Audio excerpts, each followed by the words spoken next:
বোকাজানেন আসাম ভয়েসৰ দৰ্শকলৈ স্বাগতম জনাইছোঁ। আমি এতিয়া উপস্থিত আছোঁ শিৱসাগৰত। শিৱসাগৰত খিলঞ্জীয়াৰ অস্তিত্ব ৰক্ষাৰ সংগ্ৰাম অব্যাহত আৰু এই সংগ্ৰামৰ কাৰণে জৰিয়তে আপোনালোকে সমগ্ৰ অসমৰ খিলঞ্জীয়া থলগিৰি ৰাইজক জাগৃত কৰাৰ সেই কামটো আপোনালোকে কৰক। ফেচবুকত আপোনালোকে সদায় লাইভ আহক, ফেচবুকত আপোনালোকে কমেণ্ট দিবলৈ আৰম্ভ কৰক, ছ'চিয়েল মিডিয়াত কেম্পেইনিং কৰিবলৈ আৰম্ভ কৰক। তেতিয়া দেখিব যে অসমত থকা প্ৰতিটো প্ৰান্তৰ প্ৰতিজন থলগিৰি জনতাই নিজৰ অধিকাৰ কাৰণে সংগ্ৰাম কৰিবলগীয়া হৈছে। আৰু যিটো সংগ্ৰামৰ কাৰণে কোনো বহিৰাগত মানুহে, কোনো বিদেশী মানুহে থলগিৰি ৰাইজক আঙুলি টুৱাব পৰিৱেশৰ সৃষ্টি নহ'ব। আৰু যিখন চৰকাৰৰ কথা আমি কৈছোঁ, সেই চৰকাৰখনেও থলগিৰি ৰাইজৰ বিপক্ষে গৈ সিদ্ধান্ত ল'ব পৰা পৰিৱেশ অসমত নহ'ব। এই ধৰণৰ পৰিৱেশৰ মাজেৰে অসমত অসমীয়াক জাগৃত কৰা এটা পৰিৱেশ ৰচনা কৰিব লাগিব। আৰু সেই পৰিৱেশৰ দায়িত্ব আমি 30টা জাতীয় জনগোষ্ঠী সংগঠনে লোৱা নাই। সেই ৰাইজক জাগৃত কৰাৰ দায়িত্ব অসমৰ প্ৰতিজন থলগিৰি সচেতন যুৱক যুৱতীয়ে ল'ব লাগিব। ইউনিভাৰ্চিটিত পঢ়ি থকা প্ৰতিজন থলগিৰি খিলঞ্জীয়া যুৱক যুৱতীয়ে সেই দায়িত্ব ল'ব লাগিব। আজি কলেজত পঢ়ি থকা প্ৰতিজন থলগিৰি ৰাইজৰ প্ৰতিনিধিয়ে সেইটো দায়িত্ব ল'ব লাগিব।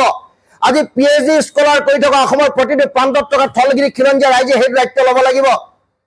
আজি থলগিৰি খিলঞ্জীয়া ৰাইজৰ পৰা যিসকল ব্যুৰ'ক্ৰেচিত আছে, যিসকল IPS বিষয়া আছে, IAS বিষয়া আছে, যিসকলে ACS কৰি আছে, APSCত যিসকলে চাকৰিত অৱতীৰ্ণ হৈ আছে, তেখেতলোকেও এই দায়িত্ব ল'ব লাগিব। আৰু তেতিয়াহে অসম সুৰক্ষিত হ'ব, অসমীয়া সুৰক্ষিত হ'ব।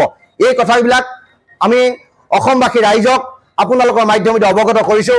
পুনৰবাৰ আমি এই শিৱসাগৰ প্ৰেছ ক্লাবৰ পৰা সমগ্ৰ অসমৰ থলগিৰি খিলঞ্জীয়া ৰাইজক হাতযোৰ কৰি অনুৰোধ জনাইছোঁ। শদিয়াৰ পৰা ধুবুৰীলৈকে সকলো শ্ৰেণীৰ লোকক আমি অনুৰোধ জনাইছোঁ যে আহক, এখন ঐক্যবদ্ধ সংগ্ৰামৰ প্ৰয়োজনীয়তা আছে।